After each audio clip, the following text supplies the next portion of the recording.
Nagdulot ng takot sa mga motorista sa Shimla, India ang rock slide sa isang bypass road sa gilid ng bundok. Tuloy-tuloy na gumuho ang debris sa kalsada na balot pa ng makapal na alikabok ang paligid, dahilan para huminto ang trapiko. Inabot po ng halos 2 oras ang clearing operations ng mga responders. Ayon sa mga otoridad, wala namang napahamak sa insidente ng rock slide. Magandang gabi, ako po si Rikki Mathay. Ako si Rikki, Alagao, Flores. Ito po ang mata ng Agila International. At para naman sa mga headlines ngayong araw ng Biyernes. Kasunduan para sa oil deal ng Pilipinas at Russia, pinag-aaralan na. Kabuuang bilang ng nasawi sa Mindanao quake, ibinaba sa 76. 60-day period sa Iran deal na nakasaad sa MOU nagsimula na. Ukraine at Germany lumagda sa anti-ballistic capabilities agreement. At Filipino tennis sensation Alex Agila wagi sa ikalawang round ng Berlin Tennis Open.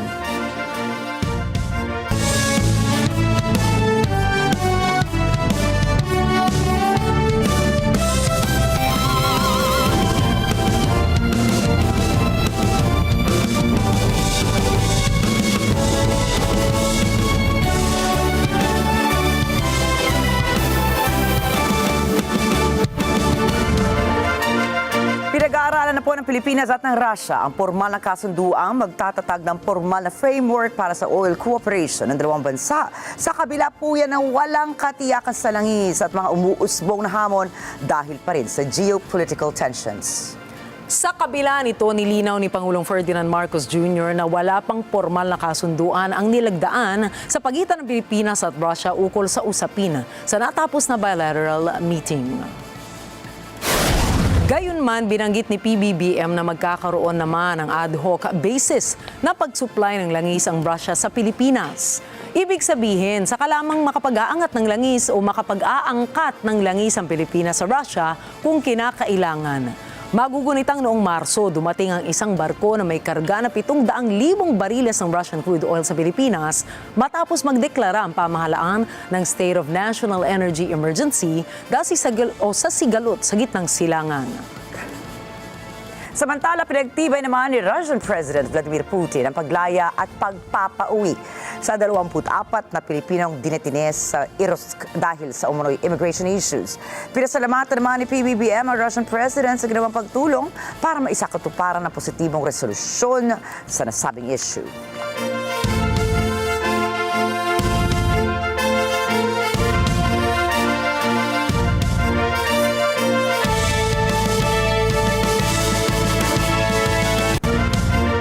Sinubok ang kakayahan ng Navy Forces ng Pilipinas, Singapore at South Korea sa ship handling, communication at seamanship sa isang multinational group sail papuntang Rim of the Pacific o RIMPAC exercise sa Hawaii.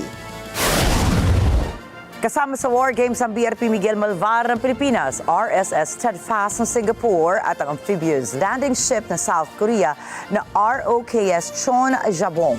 Nagtagumpay din ang Philippine Navy na itawid sa unang pagkakataon ng BRP Miguel Malvar sa 180th Meridian or International Dateline.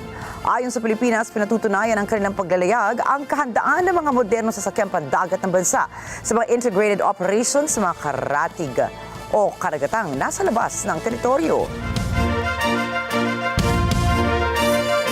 Nagkaroon po ng pagbabago sa bilang ng mga nasawi sa 7.8 magnitude na lindol sa Mindanao.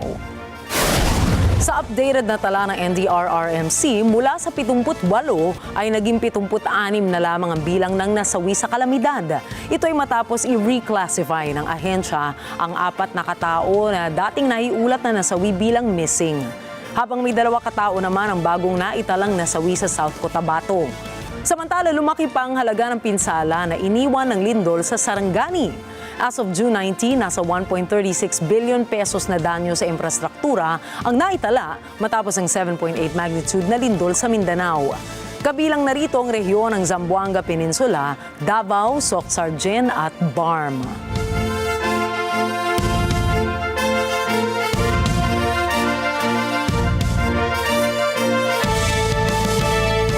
Posible pong pumasok sa loob ng Philippine Area of Responsibility o PAR ang binabantayan tropical depression ng Pag-asa. Sa 5 p.m. briefing ng Pag-asa, huli pong namataan ang sama ng panahon sa line 1,735 kilometers silangan ng Eastern Visayas. Mayroon itong lakas ng hangin na 55 kilometers per hour at pagbugso na aabot sa 70 kilometers per hour. At kumikilos naman sa bilis sa 35 kilometers per hour sa direksyong Pakaluran, Hilagang Kanluran. Sa projection ng Pag-asa, posibleng sumampa sa typhoon category ang tropical depression at pumasok sa loob ng PAR. Mula po rito, tatawagin ang bagyong Francisco. Pwede ring lumapit ng bahagya ang bagyo sa landmass ng Pilipinas bago ito tuluyang mag-recurve o lumabas po palayo sa PAR. Number 1 ang Pilipinas sa listahan ng World's Top Retirement Destinations sa taong 2026 ayon sa pinakabagong Retirement Abroad Index ng Expatriate Group. Nakapagtala ang Pilipinas ng score na 78 out of 100 dahil sa murang cost of living, madaling visa accessibility at maaasahang private healthcare system. Ayon pa sa ulat, kayang mamuhay ng komportable ng isang retired couple sa income na humigit kumulang 750 pounds hanggang 1,000 pounds o 60,000 pesos hanggang 80,000 pesos kada buwan sa bansa. Sinabi rin sa index na kasamang Manila, Cebu at mga coastal area sa mga lugar kung saan madaling makapag-a-adjust ang mga dayuhang retiree. Sinuportahan naman ng Department of Tourism ang pagkilala ng Expatriate Group at sinabi nitong patuloy nilang palalakasin ang Special Resident Retirees Visa upang mas attractive ang Pilipinas para sa mga foreign retiree. At good news sa mga motorista dahil asahan na po ang big-time oil price rollback sa susunod na linggo. Ayon sa Department of Energy or DOE, posibleng mabawasan ng 6 pesos kada litro ang gasolina, habang 10 pesos per liter naman ang rollback sa diesel at 10 pesos and 70 centavos ang presyuhan sa kerosene gas. Paliwanag ng DOE, ang panibagong forecast sa presyuhan ng produktong petrolyo ay dulot ng paghupa ng tensyon sa gitnang silangan kasunod ng pagkakasundo ng Estados Unidos at ng Iran.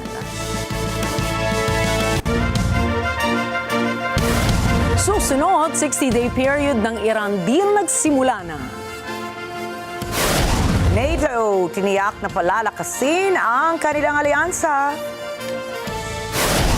At anti-ballistic capabilities agreement nilagdaan ng Ukraine at Germany. Mga balita pong yan sa pagbabalik ng Mata ng Agila International.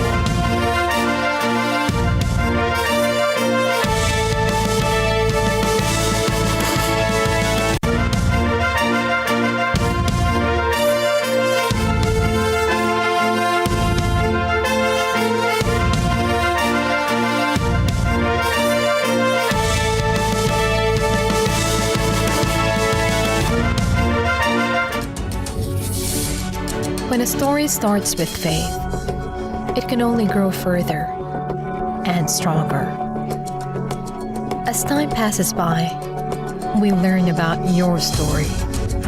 In an institution of exceptional healthcare, with genuine Christian compassion, we care about you. With a safe, secured, and sanitized environment, accompanied by a team of trusted healthcare professionals, we're built this way to serve you better. By providing affordable health services to general population, we want what's best for you. Because at New Era General Hospital, everyone matters. We are now open for business.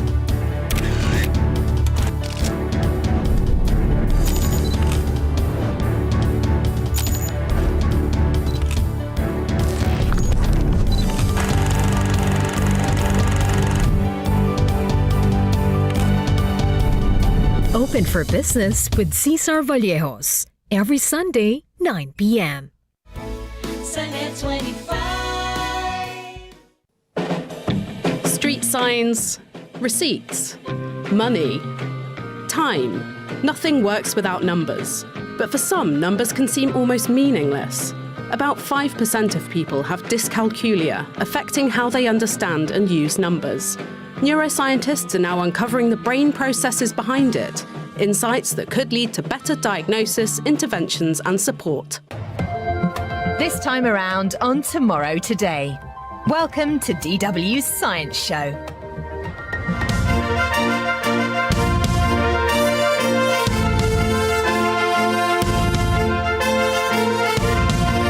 Nagsimula na ang 60 araw na palugit na nakasaad sa Memorandum of Understanding o MOU na sinang-ayunan ng Estados Unidos at Iran.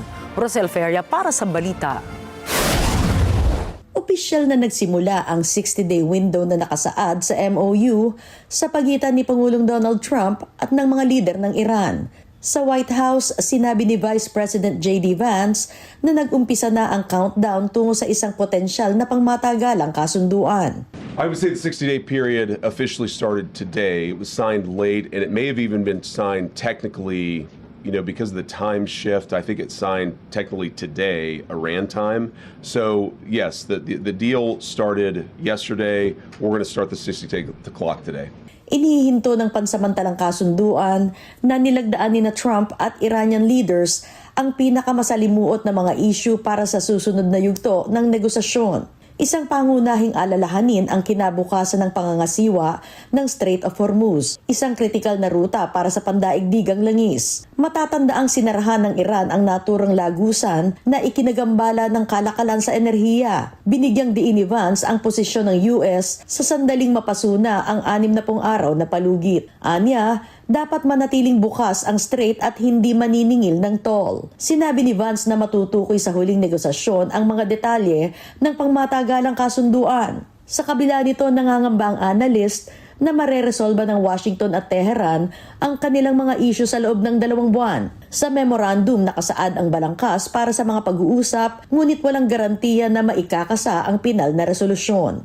Mula rito sa Washington, D.C., Rosel Feria, Net25 Americas para sa mata ng Agila International, trusted, connected, on point. Patay ang 3 katao matapos magsagawa ng military strikes ang Estados Unidos sa Eastern Pacific. Ayon sa U.S. Southern Command, wala naman umanong nasugatan o napinsala sa panig ng mga puwersa ng Amerika sa mga nakaraang buwan. Ilang operasyon na rin ang isinagawa ng U.S. forces laban sa mga pinaghihinalaang sasakyang pandagat na sangkot sa iligal na droga na itinatawid sa nasabing rehiyon. Samantala, kinikwestiyon naman ng ilang human rights groups ang mga nasabing operasyon at tinawag itong umano'y mga extrajudicial killings. Stranded ang isang cargo ship ng kumpanyang RKK Line sa isa sa mga isla ng Izu Island sa Tokyo, Japan. Ayon sa Japan Coast Guard, bumiyahe ang barko mula Osaka patungong Tokyo nang tumama ito sa mabatong bahagi ng dagat malapit sa Toshima Island bandang 3:00 ng madaling araw kahapon. 17 katao ang sakay ng barko at wala namang naitalang nasugatan. Wala ring nakitang oil spill mula sa barko. Patuloy ang pagsasagawa ng investigasyon ng mga otoridad sa naturang insidente. Nailikas naman po ang nasa 300 mag-aaral kasama ang mga guro at staff mula sa isang elementary school sa Northern Tokyo, Japan matapos sumiklab ang sunog sa ika-4 na palapag ng gusali. Ayon po sa mga bumbero, nagsimula ang apoy sa music room ng school sa kalagitnaan ng klase. Karamihan sa mga estudyante ang nakalanghap ng usok bago nakalabas ng building. 11 individual naman ang nagtamo ng injuries. Kabilang po rito ang isang guro na na-fracture ng balakang at 2 bata na nabalian naman ng braso. Napatay naman kaagad ang apoy ng mga bumbero. Patuloy pang iniimbestigahan ng mga otoridad ang sanhi ng sunog. Arestado ang 2 lalaki sa Britanya matapos mapag-alamang espiya ang mga ito ng Hong Kong at China. Nagtatrabaho sa UK Border Force ang 2 suspect na sina Bill at Peter at nauna nang napatunayang nagsasagawa ng surveillance sa mga target ng Foreign Intelligence Service noong December 2023 hanggang May 2024. Mariin namang itinanggi ng 2 ang akusasyon. Sinabi rin ng Chinese Embassy sa London na political move ang kaso at pang-aabuso umano ito sa batas. Sentro ng pinakahuling pulong ng defense ministers ng NATO sa Brussels ang pagkakaisa at pagpapalakas ng kanilang alyansa at depensa sa ibang bansa. Lorel Montajes for the news. Kinumpirma ni NATO Chief Mark Rutte na nagkasundo ang defense ministers nang nai-reset at palakasin ang militar ng kanilang alyansa. Because we need to speak the truth to each other. This alliance is going through a massive transformation, probably the biggest transformation in its history, to build this NATO 3.0. Ang hakbang ay kasunod ng anunsyo ng US na bawasan ang kanilang military asset commitment, gayon din ang panibagong review ng troop deployments nito sa Europe. Secretary Hexet was very clear about the need for a NATO 3.0, an alliance rebooted for the modern age. On that, we all agree. We heard the US announcement to review force posture in Europe. In today's dynamic security environment, I think it is prudent to ensure NATO's forces are optimally arrayed to deter conflict and, if necessary, to defend against any threat. Napag-usapan din ng NATO defense ministers ang matatag na pondo para sa kanilang operasyon. Binigyan din ni Ruta ang dapat gawin sa bilyong-bilyong dolyar na pondo ng alyansa. Cash is crucial, but you cannot stop a missile or a tank with $1 or €1. We need to turn the cash into combat-ready capabilities and fast. Magugunitang dinadagdagan ng alyansa ang defense spending. Ang common funds ay para ngayong taon ng 2026 ay hanggang 5.3 billion euros. Samantala, naghahanda na ang NATO defense ministers para sa July 7 to 8 summit upang isapinal ang bagong force model at European pledges na gaganapin sa Ankara, Turkey. Lorel Montajes na 25 Americas para sa Mathay na Agila International. Trusted, connected, on point. Lumagda sa isang anti-ballistic capabilities agreement ang mga bansang Ukraine at Germany.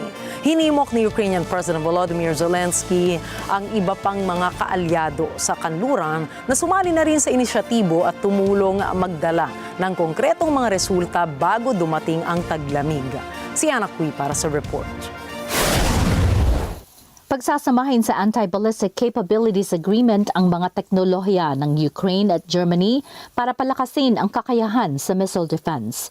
Sa pulong ng Ukraine Defense Contact Group sa Brussels, sinabi ni Ukrainian President Volodymyr Zelensky na may kumpanya ang Ukraine na kayang gumawa ng ballistic missiles.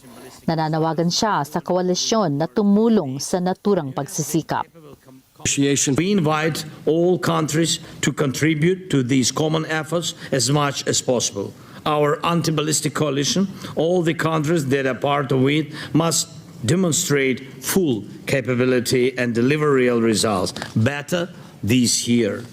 Ang Anti-Ballistic Capabilities Agreement ay tumutukoy sa isang kasunduan tungkol sa pagbuo, paggamit o paglimita ng mga sistemang kayang depensahan laban sa mga ballistic missile.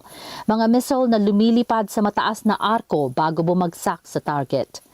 Binigyan din ni Zelensky na kailangan dagdagan ng mga kaalyado ang supply ng unmanned ground vehicles at long-range artillery ammunition. Right now, there is not enough of either. We need both urgently.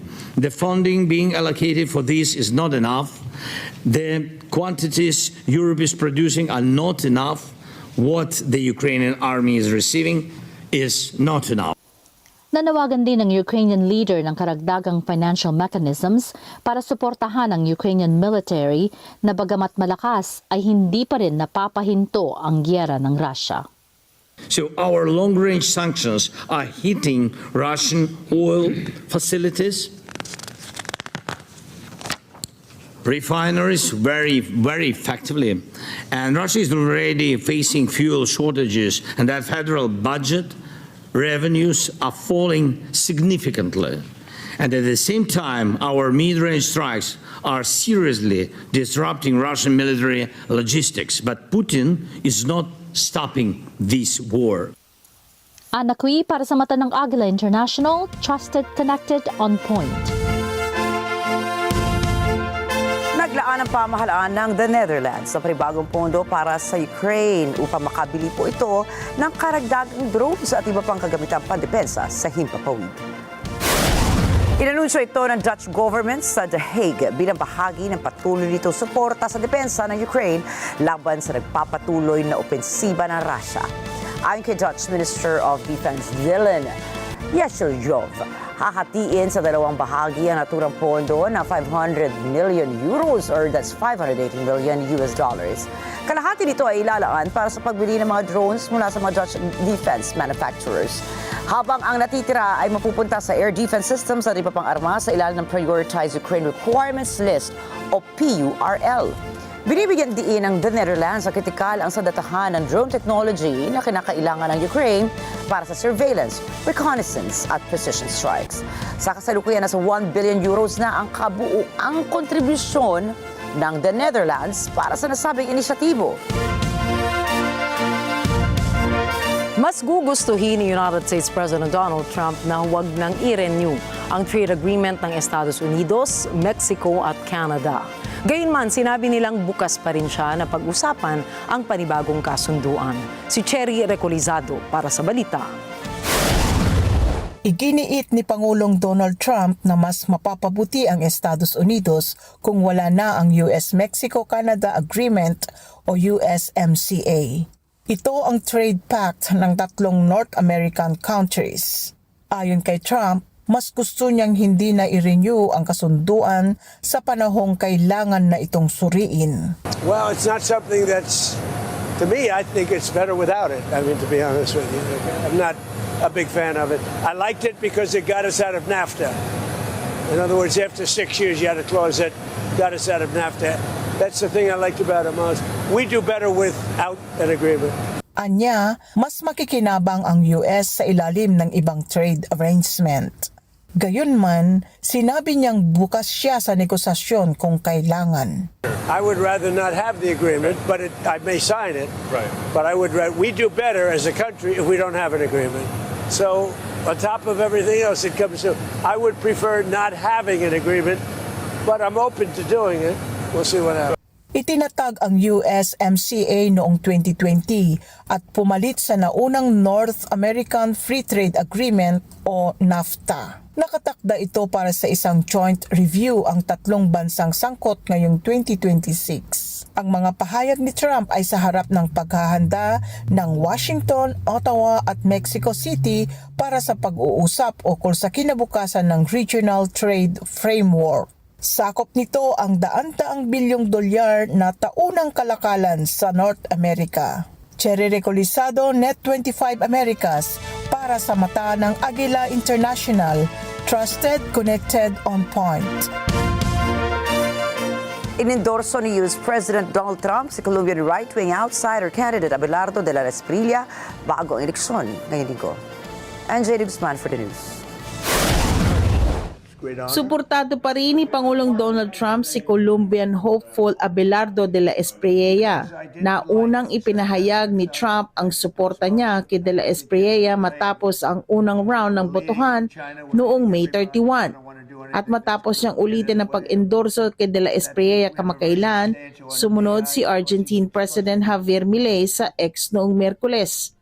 Ang suporta ni Trump ay sa parehong araw ng sulat ni Congressman Jesus Chuy Garcia, kina State Secretary Marco Rubio, Treasury Secretary Scott Bessent at Attorney General Todd Blanche na tumututol sa anyay walang kahihiyang pangingialam ng US officials sa halalan sa Colombia. Ayon kay Garcia, nakakaalarma ang naturang pangingialam dahil sa background ni de la Espriella. Anya, kine-question ang kayamanan ng kandidato at kaugnayan nito sa Colombian clients tulad ni Alex Saab na isang billionaire intermediary sa ilalim ni dating Venezuelan President Nicolas Maduro.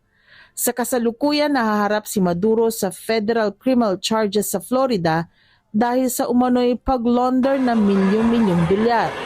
Botohan na sa Colombia ngayong linggo at mahigpit ang labanan sa pagitan ni na left-wing ruling coalition candidate Ivan Cepeda at de la Espriella.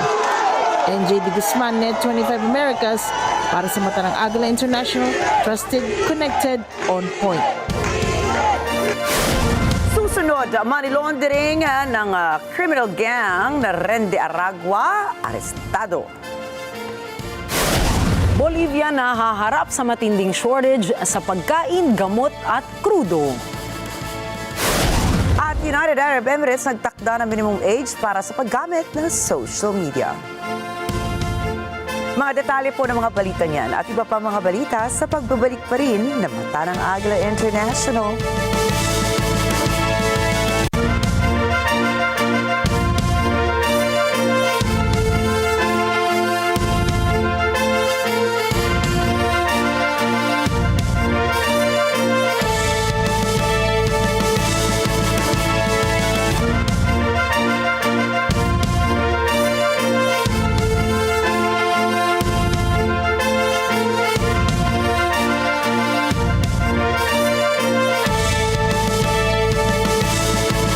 Hindi tayo napapayag na mapunta sa kurakot ang salaping pinaghirapan ng bawat Pilipino. Mga balita kaliwat kanan para sa katotohanan. Hindi namin aatrasan. Tumutok na at maging maalam.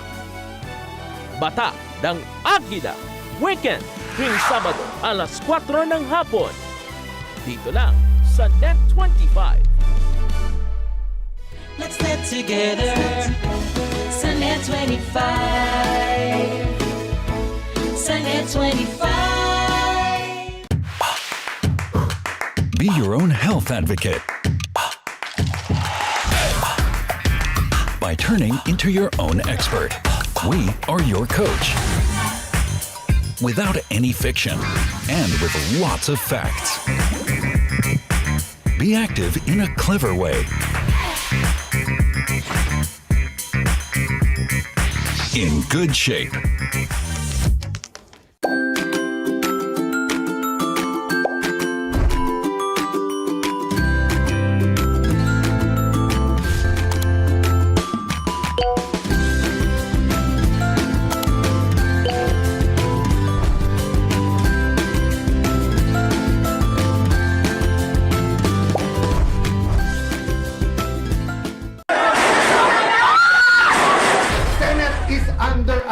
Kalma lang po, hindi po gobyerno ang gumawa nito. Tampok ang mga nagbabagang balita at malalimang panayam sa mga pangunahing personalidad, mga opisyal ng gobyerno, eksperto at mga taong nasa sentro ng kontrobersya. Harapan at tapatan. Alamin ang totoo. Alamin ang magkakaibang panig. Sumabay sa init ng mga balita at issue. Ano sa palagay nyo? Alas 8 hanggang alas 10 ng umaga, Lunes hanggang Biyernes, dito lang sa Net 25.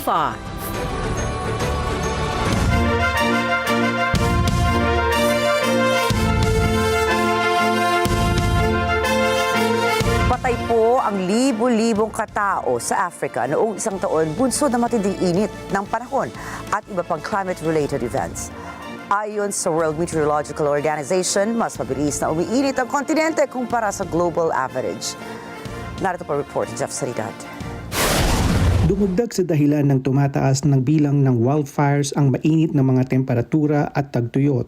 Ayon sa World Meteorological Organization, higit 3,000 katao na ang namatay dahil sa masamang panahon noong isang taon. Bunsod nito, 13,000 katao sa Africa ang naapektuhan noong 2025. Samantala, pagbaha ang dahilan ng higit kalahati sa mga naiulat na mga disaster. Ayon kay Harsin Niambe ng African Union Commission, hindi na maisasantabi ang climate change. We are actually standing at a pivotal crossroad. The evidence before us is unambiguous. Climate change is no longer a distant threat. It is actually a present crisis that is shaping our economies, society, as well as ecosystems. Anya, kabilang sa pinakamalalang pagsubok ngayon ang matinding panahon, pagguho ng ecosystem, at kritikal na mga pagbabago sa sistema ng mundo. Sinabi ni Niambe, hindi lang ito ang napipinsala ng matinding panahon. These climate shocks are actually not just environmental issues, but they are actually development challenges that threaten the realization of Africa's Agenda 2063, which is our development blueprint. But in addition to that, the Sustainable Development Goals and all other national aspirations that we have. Problema rin ng kontinente ang tagtuyot, partikular sa mga bansa sa Eastern Africa. 70% ng area ng African glaciers ang nawala na. Lampas sa global average ang itinaas ng sea level sa mga baybayin ng Africa. At 40% lang ng mga bansa sa Africa ang may multi-hazard early warning systems na kailangan para makapagsalba ng mga buhay. Jeff Sanidad para sa Mata ng Agila International. Trusted, connected, on point. Kailangan ng agarang aksyon para mapigilan ang kasalukuyang Ebola outbreak sa Democratic Republic of the Congo. Si Jessica Valerio para sa balita. Binalangkas ng isang public health expert na si Ahmed Ogul ang ilang mga elemento kung bakit mapanganib ang Ebola outbreak at mahirap makontrol. This outbreak is special in several ways. First is that it was detected late. After it had been in circulation for some time. And that means that the numbers from the beginning were more than we were counting. Second is that it's in a conflict area, and therefore deploying health workers, engaging with the communities is much more difficult, much more unsafe than in a non-conflict area. And also dealing with the different entities that are controlling the different parts of the area is also complicated. Third is we don't have any licensed therapeutic or vaccine. And that means that we only use the usual public health measures to try and bring this under control. And finally it is in an area which is near other countries, and therefore with all the movements, cross-border importation becomes a concern. Aniya, para mapigil ang pagkalat ng sakit, dapat umaksyon ng mas mabilis kaysa sa antas ng galaw ngayon.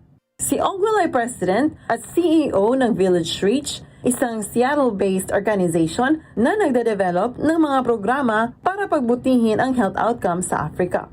Sa kasalukuyan, nasa 837 na ang kumpirmadong Ebola cases sa DRC. Kabilang ang 196 na pagkamatay.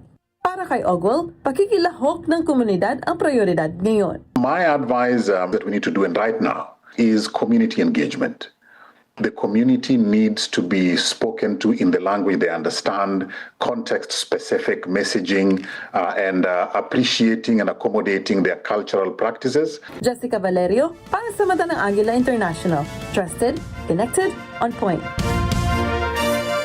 Arestado sa Brazil ang isang pinaghihinalaang financial operator para sa Venezuela-born criminal group na Tren de Agua. Leslie Gumarang para sa balita. Inaresto ng Brazilian Police sa Alagao International Airport ng Rio de Janeiro ang isang pinaghihinalaang money launderer para sa Tren de Agua gang. Ang naturang gang na nabuo sa Venezuela ay sangkot sa drug trafficking, human trafficking, migrant smuggling, kidnapping, paninikil, pagnanakaw at illegal na pagmimina. Sa video ng mga pulis, makikitang hawak ng mga opisyal na nakaposas na lalaki papalabas ng paliparan. Inakusahan ng suspect ng paglilinis ng illegal na pondo para sa transnational criminal organization. Napakilos umano nito ang higit 300 million reais sa crypto assets nitong nakaraang taon. Ayon sa pulis, pinaghihinala ang ginagamit na koneksyon ang suspect sa pagitan ng mga miyembro Tren de Agua at ng Comando Vermelho Criminal Group naman sa Brazil. Mula Venezuela, kumalat ang Tren de Agua sa iba't ibang bansa sa Latin America, bagay na ikinainit ng mga mata ng mga otoridad sa kaugnayan ng grupo sa organized crime. Leslie Gumarang, Net25 Americas para sa Mata ng Agila International, Trusted, Connected, On Point. Umabot na sa ika-50 araw ang protesta ng mga residente sa iba't ibang bahagi ng bansang Bolivia. Kasunod dito ng nararanasang matinding kakulangan sa pagkain, gamot at krudo ng bansa. Pahirapan ang pagpasok ng mga supply sa mga lungsod ng La Paz, El Alto at Cochabamba dahil sa mga barikada. Nagdulot ito ng pagtaas ng presyo ng mga pangunahing pangangailangan. Ayon sa National Chamber of Industry, sumampa sa halos 2 bilyong dolyar ang pagkalugi ng ekonomiya ng bansa, habang bumagsak naman sa halos 500 milyong dolyar ang halaga ng kanilang exports. Patuloy ang pag-uusap ng gobyerno at mga protest group leaders sa pag-asang matapos ang krisis na ilang linggo nang nakaaapekto sa buong bansa. Naghahain po ng malawakang mga reforma ang Prime Minister ng Cuba sa mga mambabatas ng nasabing bansa at suportado ito ng Communist Party at ang dating leader na si Raul Castro. Pearl Rogasyon for the news. Malaking pagbabago ang naturang mga hakbang tungo sa isang market economy. Sakaling aprubahan ng mga mambabatas at ipatupad, kakatawanin nito ang pinakamalaking pagbabago sa Cuban socialist model mula noong 1959 revolution ng dating leader na si Fidel Castro. Bubuksan ng mga reforma ang pinto para sa private real estate development sa Caribbean island. Bukod sa pagsasapribado ng state-owned businesses na may shares at equity stakes, makakapasok na ang pribadong mga bangko sa dati-rating state-dominated finance sector. Papayagan na rin nito ang pagbebenta ng state-owned properties sa national at foreign legal entities at mga individual, kabilang ang Cubans na nakatira sa labas ng bansa. Sinabi ni Prime Minister Manuel Marrero sa mga mambabatas na kinikilala ng naturang mga hakbang ang merkado bilang instrumento para sa mabisang pagtatalaga ng resources. Binigyang diin niya na ang mga mungkahing pagbabago ay totoo sa socialist roots ng Cuba. Aniya ang tanging layunin ng mga pagbabago sa economic and social model ay pagpapabuti ng kalidad ng buhay ng mga mamamayan ng Cuba. Hindi malinaw kung gaano kabilis at kung anong mga mekanismo ang gagamitin sa pagpapatupad ng mga reforma. Marami sa mga ganitong klase ng mungkahi ang sumusulpot sa loob at labas ng Cuba sa nakaraang maraming taon. Gayunman, dahil sa matinding panggigipit ng US, muling lumitaw ang issue. Matagal nang hirap ang Cuba na sustenahin ang pangangailangan ng mga mamamayan nito mula nang gumuho ang Soviet Union na nooy tumulong sa pagsulong ng sosyalismo sa bansa. Pearl Rogasyon, Net 25 Americas para sa mata ng Agila International. Trusted, connected, on point.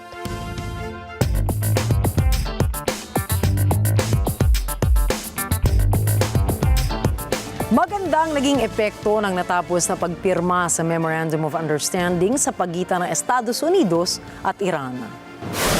Kasunod kasi nito ay tumatag ang Asian stocks sa stock market, kabilang ang Nikkei share na lumago ng 0.37%. Bumaba naman sa $75 per barrel level ang halaga ng krudo sa world market dahil din sa naging hakbang ni United States President Donald Trump na agahan ang paglagda sa naturang MOU.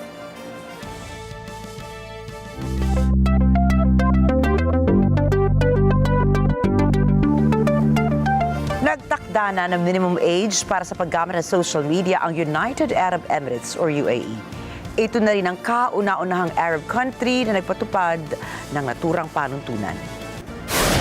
Sa ilalim ng mga bagong patakaran, ipagbabawal sa mga kabataang nasa edad 15 pababa ang paggawa at paggamit ng personal social media accounts. Hindi rin sila papayagan mag-post, mag-comment, mag-share ng nilalaman o sumali sa public groups online. Samantala, pwede gumamit ng social media ang mga edad 15 hanggang 16, subalit sasailalim sila sa mas mahigpit na mga patakaran, kabilang ang parental supervision, age-based content controls at limitasyon sa pakikipag-ugnayan sa mga unknown users. Inatasan din ang social media platforms na magpatupad ng mas mahigpit na age verification system gamit ang digital ID and artificial intelligence or AI. May 12 buwan naman ang mga kumpanya upang sumunod sa bagong regulasyon. Nagpadala ng samples ng SK Hynix ng kanilang latest na high-bandwidth memory HBM chips sa mga mahalaga nitong customers. Ayon sa chipmaker, layunin nito na palakasin ang kanilang posisyon sa artificial intelligence o AI semiconductor market. Giit ng SK Hynix, mas malakas ng 20% ang kanilang HBM4E chip kumpara sa ibang mga semiconductors. Mahalaga ang naturang AI chipset sa processor na ginagawa ng NVIDIA kung saan nakatutulong naman ito sa pagsasanay sa mga AI models. Ang SK Hynix ay ang pangunahing supplier ng NVIDIA at karibal naman ng Samsung at Micron. Susunod, gymnast brothers Carlos at Eldrew Yulo pasok sa finals ng Asian Gymnastics Championships. Filipino tennis sensation Alex Ayala emosyonal na nakamit ang panalo sa Berlin Tennis Open. At mahigit 2 milyong Knicks fans nagdiwang sa historic ticker tape parade sa Manhattan. Mga balita pong yan sa pagbabalik ng Mata ng Agila International.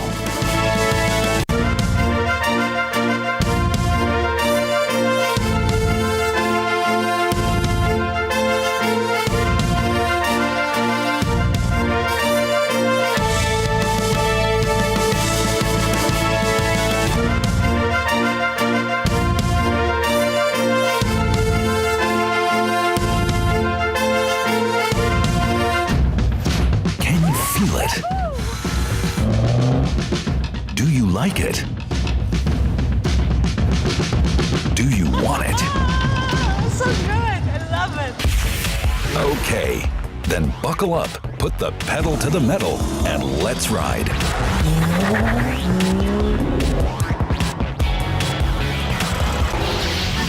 Rev. Get ready for the ultimate Mindanao adventure. From mastering Siargao's famous waves to trekking Bukidnon's wild terrains and diving into Mindanao's vibrant sports traditions. Plus, discover how to get there, what to pack, and where to stay for your next adrenaline-fueled escape in Mindanao. Thrills and travel tips, all right here in Mindanao. This is action-packed. Only on Net 25. Let's get together sa Net 25. Sa Net 25. Sa makabagong panahon, isang klik lang ang layo ng impormasyon. Pero habang lumalawak ang mundo ng teknolohiya, gaano nga ba kalaki ang papel ng pamilya at edukasyon sa paggabay sa ating mga anak? Sa pagitan ng tradisyonal at digital na pagkatuto, kilala pa ba natin ang kanilang mga iniisip, nararamdaman at mga hamon na kanilang kinakaharap? Makisali sa isang makabuluhang talakayan kasama ang mga magulang, guro at estudyante tungkol sa tamang paggabay sa kabataan sa digital na panahon. Abangan ngayong Sabado dito lang sa Ito Ang Tahanan TV radio program ng Net 25. Ngayong linggo sa Sine Throwback. Ngayong linggo, alas 12 ng tanghali dito lang sa Net 25. Let's get together sa Net 25. Women are rewriting the future, redefining leadership, innovation, and change. Her story does not merely end with triumph. It transpires to legacy, vision. This is Bayi, where women lead the way. Watch Bayi. Only on Net 25. Let's get together sa Net 25. Sa Net 25.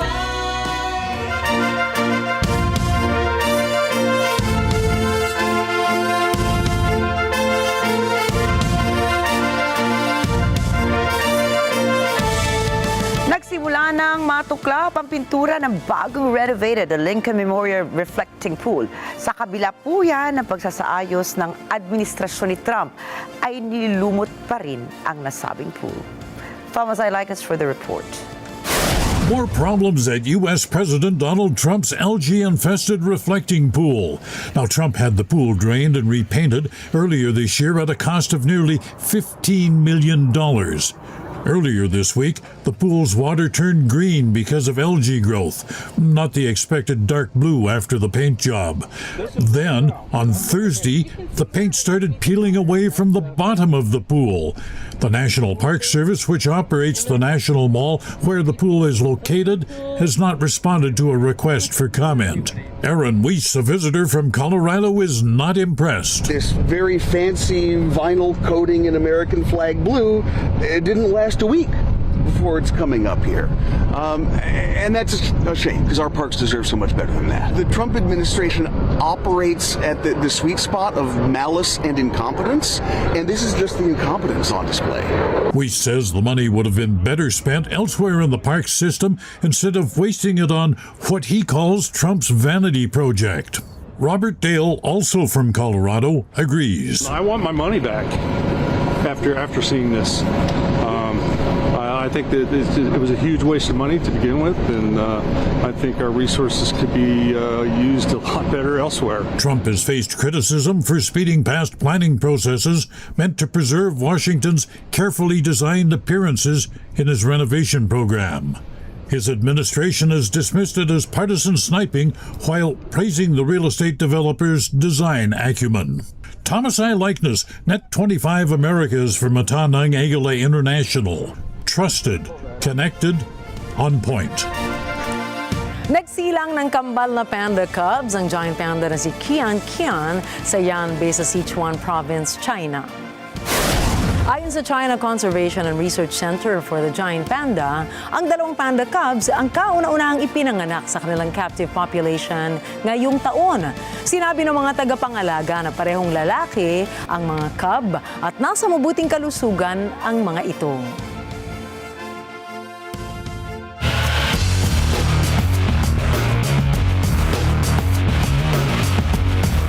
Naghatid na naman po ng isa na naman makasaysayang tagumpay ang Birmingham champion at Filipino tennis sensation Alex Ayala ng magwagi kontra kay world number 2 Kazakhstani superstar Elena Rybakina sa ikalawang round ng Berlin Tennis Open. Dinominahan ni Ayala ang laban kontra sa Stuttgart champion nang tapusin ang laro sa isang straight set victory na may score sa 7-5 at 6-4. Sa tagumpay na ito, naitala ng 21-year-old ace player ang pinakamalaking panalo sa kanyang kampanya. Kaagad na ipinakita ni Ayala ang kanyang kumpiyansa at agresibong laro mula sa umpisa ng laban. Sunod-sunod naman itong nagpakawala na mababagsik na baseline shots na nagbigay naman ng bentahe kontra kay Rybakina. Matapos ang laban, inamin ni Ayala na hindi pa rin siya makapaniwala sa kanyang nakamit na panalo. I am a little foggy right now. I think, I'm still shaking and I was shaking in the match point too. But no, I'm really happy with today, of course.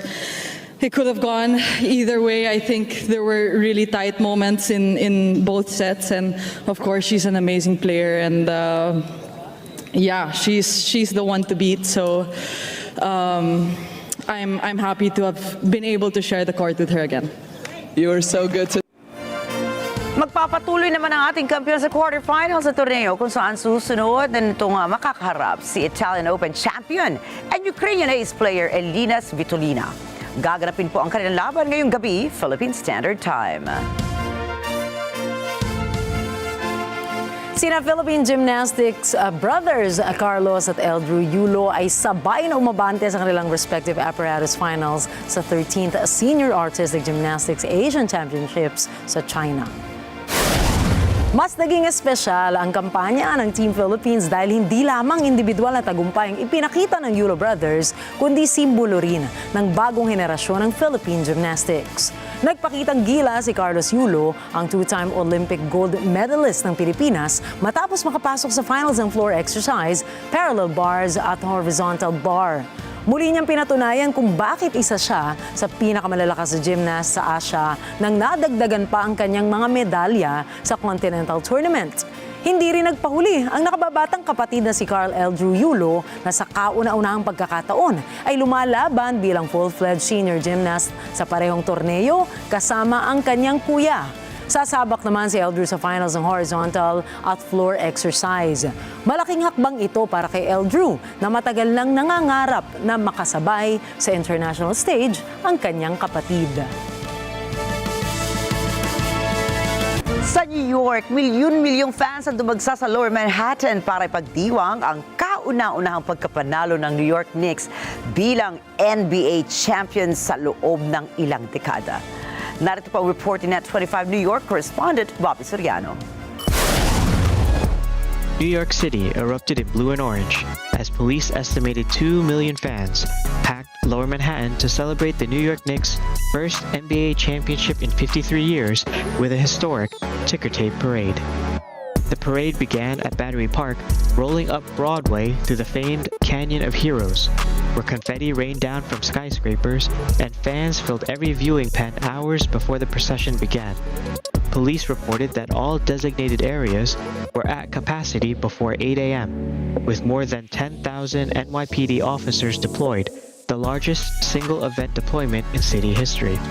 Players, coaches, and celebrities rode on floats and open-top buses, joined by New York City Mayor Zohran Mamdani, who called the celebration a parade of immense excitement and suggested it could be the largest in New York City history. Fans cheered as Finals MVP Jalen Brunson, his teammates Karl Anthony Towns and OG Anunoby interacted with the crowd and shared their excitement. Came out here from Michigan for the parade. Love the whole team, how they work together. It wouldn't have happened without them all working together, and they're beautiful. We love all of them. I'm not really a fan of basketball, but with all the energy that's been going on around the Knicks in New York, I started watching and I don't know, now I'm just in love with the sport. The parade concluded at City Hall, where Mayor Mamdani presented each player with keys to the city. Transit disruptions were widespread throughout the morning, with multiple subway entrances closed and buses rerouted due to the massive crowds and street closures. Spectators began lining up overnight, and the area remained congested into the late afternoon. After decades of heartbreak, New York finally got the championship celebration it has waited more than half a century for. For now, New York, enjoy this moment. The Knicks are champions once again. In New York, Bobby Soriano, Net 25 Americas, from Matarang Agila International. Trusted, connected, on point. Ayun, grabe naman talaga, Rikki. Congratulations sa New York Knicks, ha? Dahil after 53 years, finally, nag-champion na sila. Adiyo, ang saya-saya ni Mike. Oo naman. Ano ba, Knicks ba kayo sa bahay? Well, sabi niya, deserve daw. Kasi nga, ganun katagal na rin naman yung drought. 53 years, Rikki. Speaking of 50-something years. 50-something years. It's a night of congratulatory messages. Congratulations din po sa 2026 graduates. Masyado ko na-excite. Yun na nga, ako rin naman ng New Era University. It's their 51st commencement exercise. Yes. So, congratulations po kayo na alauna yan eh. Yun na nga. May mga nursing pakiramdam, students. So, may both ng graduate at mga magulang. Nandiyan kanina may mga nagpapa-makeup. Ako rin may mga kaibigan ako na yung anak nila graduate naka-story. Kaya alam ko rin na today nga talaga nangyari. Congratulations po. At hindi lang yan, Rikki, our very own si Bien Carlo Abris, ang aming pong graphic artist na talaga naman napakahusay. Graduate din ngayong araw sa New Era Congratulations. University. Congrats, Bien. Nasa yung papansit? Yun na, hintayin natin ito pagkatapos. Ayun na yung bilao. Bien. Okay, sa Monday, nandito pa naman kami. Dahil, as usual, lagi natin sinasabi, mula Lunes hanggang Biyernes, narito po kami para maghatid ng balita saan mang dako ng mundo. Happy weekend, everyone. Ako po muli si Rikki Mathay. Ako si Rikki, Alagao, Flores. Happy weekend po sa inyong lahat. Ito po ang mata ng Agila International, Trusted, Connected, On Point.